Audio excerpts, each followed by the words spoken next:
Be with you. And with your spirit. A reading from the Holy Gospel according to Matthew. Glory to you, Lord Jesus. At that time, children were brought to Jesus that he might lay his hands on them and pray.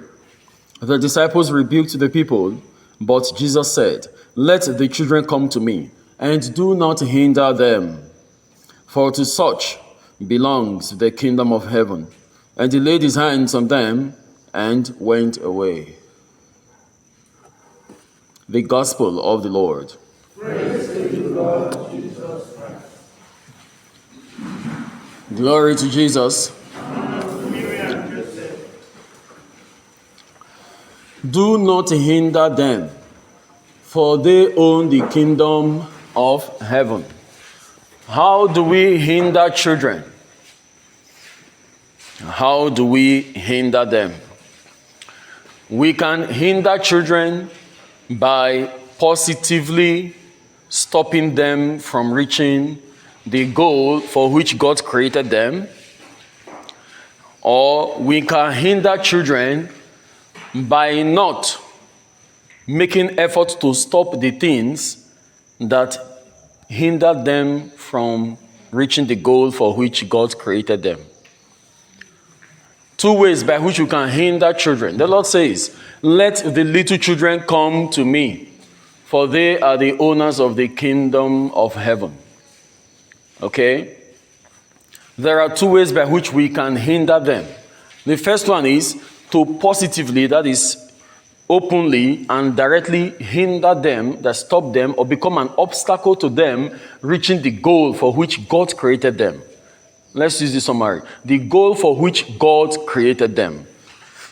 Or we may neglect our duties of obstructing those things or those powers that disturb our children from reaching the goal for which God created them. So one is commission, the other one is omission. Commission here, that is, we are the obstacles to them reaching the goal for which God called them. Or we neglect to stop those obstacles that hinder the children from achieving the goal for which God created them. I think we have an understanding. Good. So it is from the second aspect that I really want to speak. I really want to speak on the withdrawal of discipline from amongst children. You know, children are so cute when they are growing up. They are so cute, very, very cute. Hello? Why do you think you are the only one that is looking at the cute child? Why do you think you are the only one that is observing the cuteness of your child? Why? There are evil people around who are also observing the cuteness of the child. There are spirits who are observing the cuteness of the child. Many people, many parents, and many guardians had withdrawn discipline because the child is cute. I don't want mark on this fine body. I don't want to assault the rights of this child. I don't want to tamper with this child's joy and this child's happiness. And then, what if the child is joyful about masturbation? What if the child enjoys stealing? What if the child grows being joyful in every manner of perversion, lies, stealing, jealousy, destroying? You know, we've had experiences of children who steal other children's textbooks or notebooks a week to exam and go and hide it. I was in the minor seminary many years ago as a student, and you know, there was one old drum that nobody looks at because the drum is so old that the drum has become a stone that everybody looks and just pass. So you don't even look at it. It's just like a stone that you can't move. So when we were in SS2, they now said we are doing cleanup. Cleanup would mean all those things that are not sightly, that are not supposed to be in a place, move them. So the day we now went to that drum that everybody passed, we now saw people's notebooks from JSS1. Notebooks from JSS1. Hey, see my notebook. I failed this subject. All those who saw their books. Who hid them? You think that character was formed inside the school? Go back home and find out what's happening among siblings. Those who would go and hide somebody's shoe when it is 1 hour to going for mass, Sunday mass. Or those who would hide earrings. Don't ask me whether I experienced it. You know, have you ever opened albums, old albums, and now discover that there are some people's face that they use Bible to squeeze, they remove the use Bible to cancel the eye, and all that. So now, the person who was doing that was the person not enjoying it. You see, there are a lot of, what I want just to tell us here is, as a child is growing, demons are following, demons are speaking, demons are decorating the child, demons are pioneering the child. If your discipline does not counter, if your discipline does not counter, a demon himself will grow under your roof because you have decided to withdraw discipline because the child is cute. Have you not seen cute devils? I remember those days. I can't forget, minor seminary. You know, that's my world of experience. Where you see people who were the most handsome and they were the most wicked. Wicked. When the person does something to you, that handsomeness you admire on his face before, you will not see it anymore. It is the heart that carries beauty. So the child can be cute, but a well of deception and wickedness is brewing inside. Look at the world today and see many handsome, beautiful people who are demons and devils and rocking. You know, I don't want to speak too much. No, but there was one of our presidents. The man is so fine. One of our military presidents, he's so fine. He's beautiful, let me say. Well, look at what he turned the country into. You can use your imagination. Go and look at the history of our presidents in this country. Handsome, if you look at his hair, when he puts on the military cap. Handsome man from head to toe. Intelligent too. And he used that to destroy Nigeria, and we are reaping the fruits today. So looking at the cuteness of children and all this whole talk about human rights, we are not advocated by God. The only human right that is to be pushed forward is the discipline that will allow a child to integrate through divine adaptation into that course of life that leads to glory. For a child to be able to develop some sense of care, concern, some artistic sense that enables the child to be able to repair things around. You see, we are not paying attention, probably because we ourselves are distracted. Children should kneel down 20 times a day if any one of their behavior warrants it. They should, if a child decides to kneel down 20 times a day, and the child now says he chooses or she chooses to kneel down 20 times a day, each day, let it be. If the child says that is where he likes, then let him be there.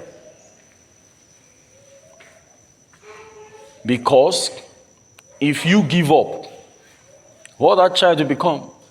You see, many of us are carrying hell in our bodies. People are just moving around. Hell. You imagine somebody who has not done, you have not even done abattoir business before.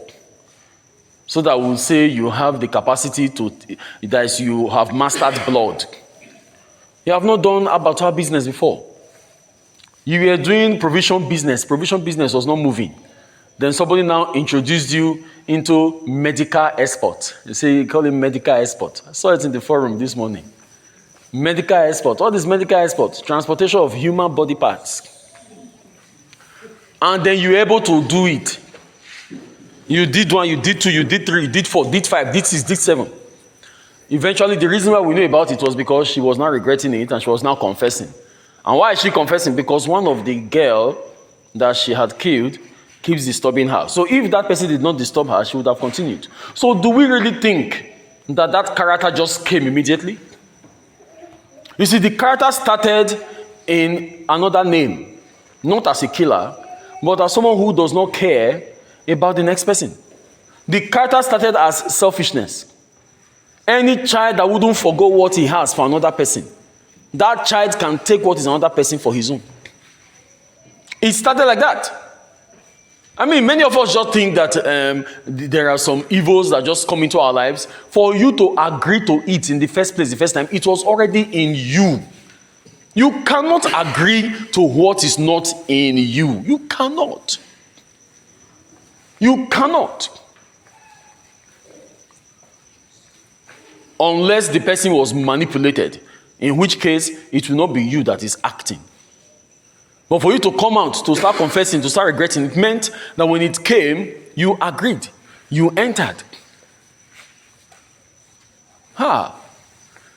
So do not take discipline for granted. When Jesus says, let the little children come to me, it's not they should come and they should go and play basketball, or they should come and collect candies and sweets and all that. Let the little children come to me. It's actually a disciplinary mode that allows children to see Jesus Christ. Because there are many interlacing spirits that are whispering into the ears of our children. No matter how small they are, spirits are whispering to them. Their minds are active when they are not talking. They have visions when they are sleeping, and they can't tell you. Visions of, in fact, there are many people who entered into the sexual dimension of life through dreams. There are many people who were disvirgin in the dream, first of all, before they now came outside to start looking for how they are going to perpetrate it. Many people just think how it is spoiled. You know, they may go with another person. The children don't go out. What are you talking about? Why do you think you are the only one that have access to your child? So discipline helps a lot. Discipline helps. Discipline reinstates in the child the mantra that you are trying to drum, something you are trying to repeat into the child. This is good or this is not good. This is good. Why didn't you do it? This is not good. Why did you do it? Discipline reinforces that mantra. If you So that enjoy what even we if discuss, eventually make sure to like, a child share, still and hit that goes subscribe on to button. do that bad, the child will be well aware that this is something that is condemnable. Than for children to just be allowed to do what they like. They will just continue. They will just keep going. And then you'll be concerned about their skin. That skin that will get rotten at death, or the skin that will burn at hell. So why don't we have mercy on these children and let them approach the altar of salvation? We need discipline. Do not tolerate any foolish act of children. In order for the world to become worse than bad, there were advocates who made use of human rights to fight against discipline in schools. Their argument was that discipline in schools leads to violence. But one question I want to ask is this. Since this so-called violence through discipline stopped, has violence not even quadrupled in the world? The moment discipline stopped, people now had the opportunity to do what they like.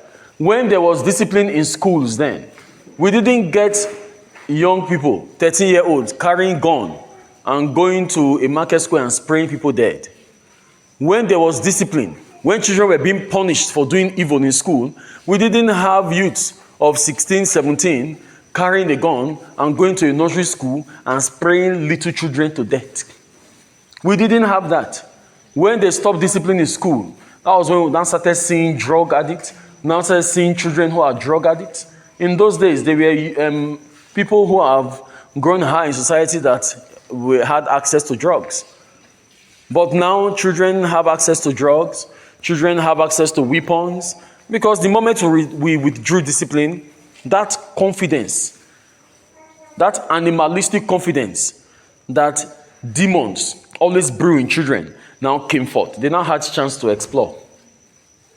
Withdraw discipline. Go to any community where there's no discipline.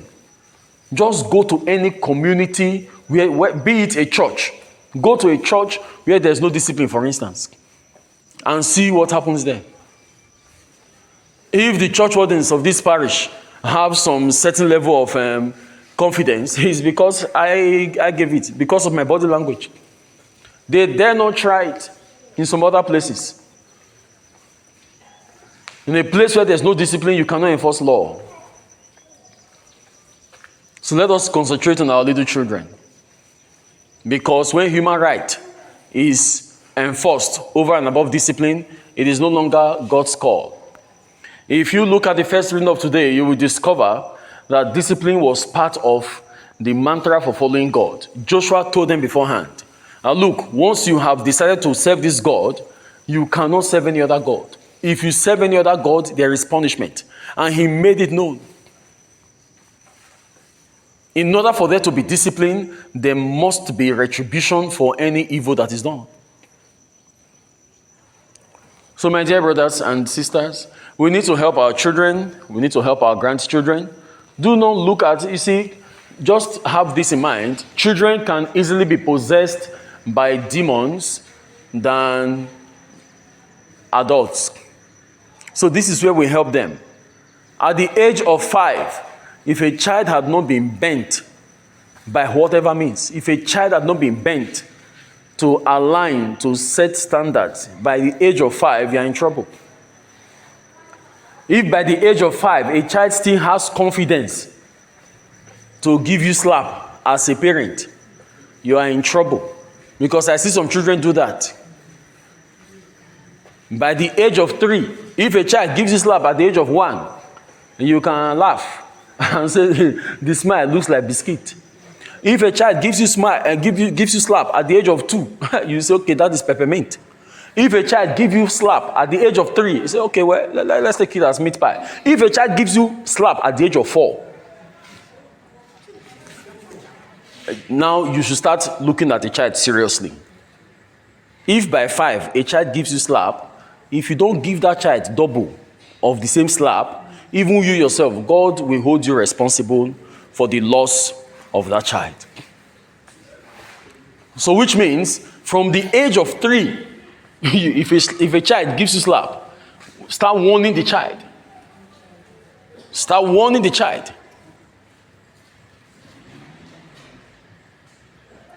This is not about violence. Don't let anybody ever deceive you with that rubbish. They have destroyed the world. They've given demons chance to make use of innocent people. So we must understand that at the age of 1, they don't understand. At the age of 2, they don't understand. At the age of 3, children should be taught how to start sharing their biscuits. Children should be taught how to start. If you notice a selfish child, you should be afraid. Because even you yourself will suffer it. A selfish child. If you don't train a child to think about showing responsibility over other people's lives, you will be in soup yourself, because the example will start from you, the parent. And for all those who are teaching the children how to be selfish, if you go to school, don't give anybody this, don't give anybody yourself. The day the child will now see somebody that he or she prefers more than you, because it will always happen. It might be a friend, or it might be a spouse. So the day that person will not be closer to your child than you, because it's possible. That's when you know what you taught your child to do to strangers. Since you now have now started becoming strangers much more, because the child has eloped with someone that is now very close to the child, the same thing will apply to you. That's the reason why people get married, for instance, and then you see spouses now determining how they are to take care of their parents. But they gave these children to you in marriage. Having lived life, I gave you my child in marriage. Did I forgo my child? That my child got married, does it now mean that I don't have children anymore? That people get married and then they don't know parents anymore? And then they will hide under the guise that they are also struggling too. But the fault is from every one of us anyway. But we need to begin discipline. Because even many parents themselves lack discipline. And so they transfer it over to their children. But know this today: if children must succeed, they must be guided with discipline. Please like, share, and if you have